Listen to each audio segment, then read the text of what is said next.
Page 158, bells on a G scale. It's a 3-minute technique using the G scale.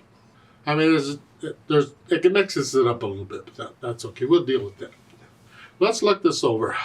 It is almost 4 lines long. Really, I guess it is 4 lines long. They just squished the last line up a little bit. Treble and bass clef, 1 sharp in the key signature. We're in the key of G major. Make sure you can do the G major scale. You've heard this before. I got videos, blah, blah, blah. Okay. 4/4 time signature. Let's look at what the hands are doing. We're kind of using tetrachords. Remember, tetra is 4. A tetrachord is a 4-note chord. Just like a pentascale is a 5-note scale. Well, tetrachord. So both hands together. The left hand starts here because the bottom staff is empty until the last line. So it's all in the upper staff. As the stems are going down, I'm going to use the left hand. And the stems are going up, I'm going to use the right hand. They give LH and RH, but you can also follow the stems here. Can't do that in every piece, but a lot of pieces they do. They'll tell you which hand they think should play the note based on the stem. So we're here and here. So we're kind of in this position. Remember, the F sharp is part of the position because it's in the key signature. So it's 1. It's just G major scale going down. Until you get to measure 5, they mix them up. See there? Yeah. Okay, and then back to the scale. Now measure 11, look out. Now measure 11, you're here, and then the next note is with the right hand, the same note. So the right hand comes over, got 1 beat to get down there, get ready to go, so it's when the note is done, you play it with that. And then that's going down, the left hand comes down. So you're playing the same thing up here, and you're doing it down here. That's all. So start with measure 9, we're here. Get the right hand down here. Measure 11, you're here, the right hand is here. Now the right hand, you got like 3 beats to get down there. You got time, because of measure 10, you're here. And as the right hand or left hand is playing, then you get the right hand down, hover over it, and then that way you're here ready to go. And then left hand comes down to do that. So keep the beat steady. So start where measure 9, you're here. Here, and then right hand ready. Nice and even, nice and smooth. And then the last bit is a G, a B, a D, and a G. It's a G chord. And the left hand is tied. Just hold it down. The right hand comes up here to the B and the G. Just lift up and move. Okay. So those are the notes in the fingering and all that. And then go through and work out the hitches. Take out any hesitations. And as far as the articulation goes, you get accents at the beginning. Just play them a little louder. Let the wrist collapse a little bit on these. Technically, you could probably get away with separating the notes just a hair.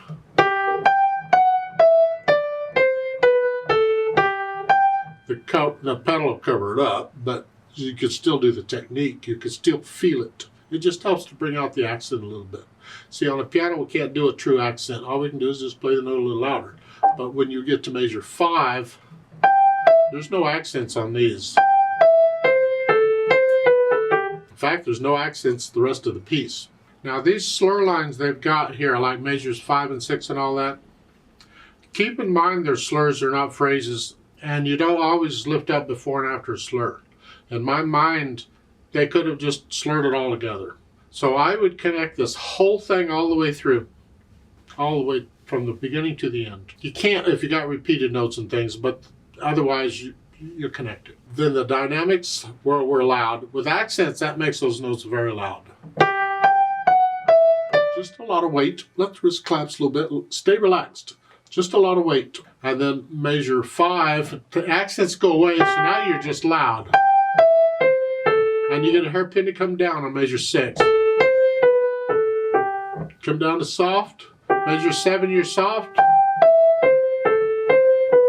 And then measure 10, you're going to go back up to moderately loud.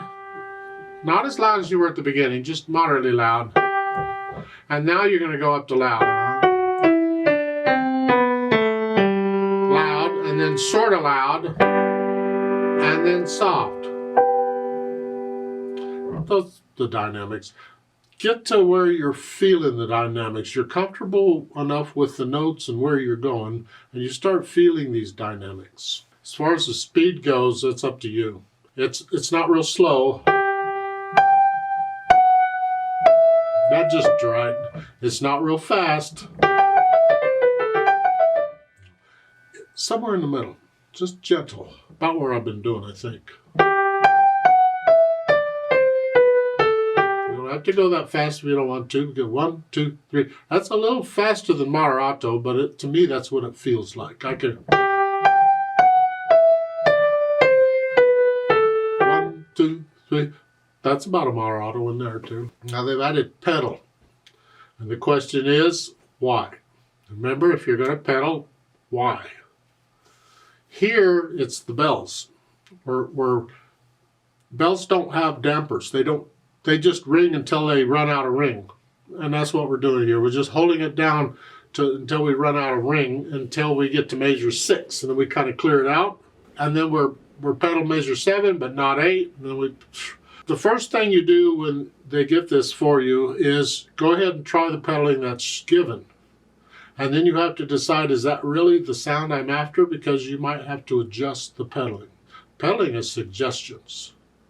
So what do we think? Well, because it's loud accent at the beginning, I'm going to push the pedal down immediately with it. If it were not so loud, I'd push the note down first and then the pedal, because I want to start the sound before the overtones. But when it's loud like this, I want the overtones immediately. So it's immediately. And the pedal stays down until after I play the note and measure 6, the first note. Right after I play that note, I lift the pedal up. So in measure 5, it's here. And then measure 7, now it's soft. So I'm going to push the note down first and then the pedal. And lift it on measure 8 right after I play the note. And again, measure 9, push the note down first and then the pedal.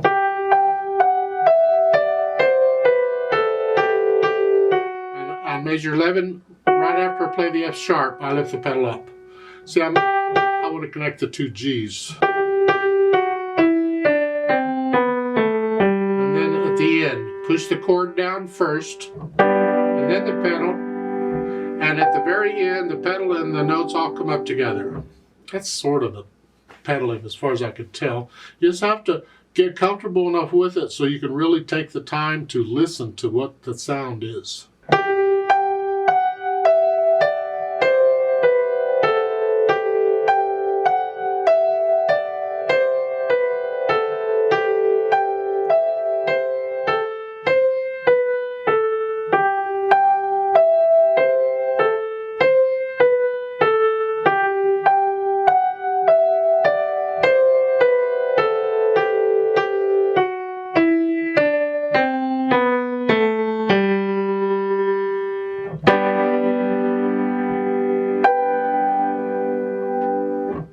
That's the pedaling that's marked. I don't care for it. I'd like to change it. I don't care for this different. I don't like the idea of pedaling this note,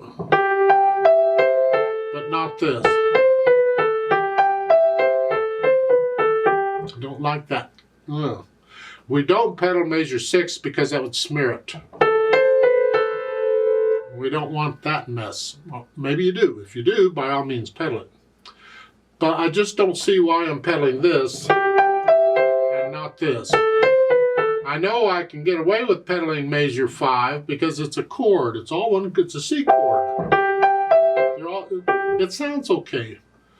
My problem is I just don't care for that effect. So I'm going to lift the pedal up in measure 5 on the second beat. I'm not going to pedal the chord either. So on measure 4, we're here. Right there. I'm going to lift the pedal up, and I'm not pedaling this. I'm not pedaling this. Now I can pedal. So really I'm just pedaling the scale going down. That's one way of doing it. Another way is go ahead and just pedal it all. Keep it down. Keep the pedal down through the whole piece. They're bells, they ring out. So starting measure 4, it's here.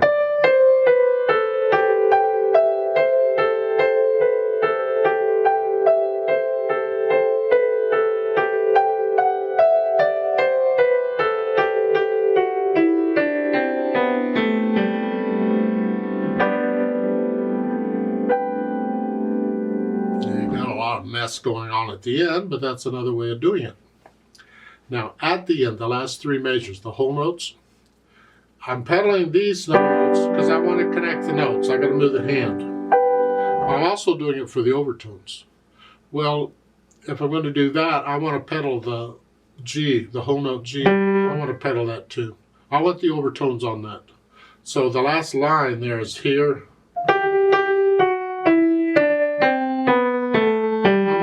Right there, and leave it down for the rest of the piece. See, I want the overtones on the G. It's one of the reasons we pedal is to color the longer held notes, add overtones to them. So I'm going to pedal that too. As far as these other pedaling adjustments, you decide what do you like to hear, or just do it as your teacher tells you to do it too. Now on page 159, they gives you some music theory. Let's just go over this, make sure we understand what's going on. On number 1, they want the right hand fingering for the G major scale. So you just put in the finger numbers for the G major scale. Hopefully you know those already. Number 2, you do the same thing for the left hand. Number 3, you circle the note that is to be an F sharp. In other words, circle all the Fs. Wherever they are, circle it at the bottom. You're supposed to close your eyes and listen. And the teacher plays this music at the bottom. So is it a tonic, which is here? A dominant is the 5th step. 1, 2, 3, 4, 5. Dominant is the 5th step of the scale. Remember? Or the leading tone. Remember, the leading tone is the 7th step, which in G major it's an F sharp. So does it end on one of those notes? And which one? Can you tell which one just by listening? So don't watch me. Listen. What is it? Which note did it end on? Well, it ended on that. Now, which note is that? That's a leading tone, so it's okay. The next one? Which note did it end on? That's a tonic. It ended on a G.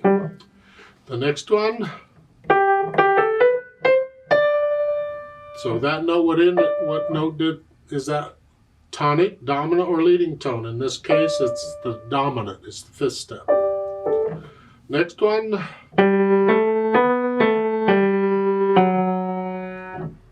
What's the last note? Which of those is it? It's the leading tone. The last one. Which note did it end on? Which is it? Tonic, dominant, or leading tone? In this case, it's a tonic. So you learn to hear these things in the music. It's going to help you, especially if you're improvising. It's going to help you. It also helps because you'll be able to pick up a piece of music and you'll be able to read it in your mind. You'll hear it in your head if you can start learning to do this. Let me know if you have any questions. Let's do this together very slowly and check the notes and the rhythms. I'm not going to do the pedaling, I don't think, because you hear the notes better without the pedal. And now all we're doing is checking notes and rhythms. So I'll give us 4 counts. I'm not doing the louds and softs, just notes and rhythm. Did I mention that? 1, 2, ready, go.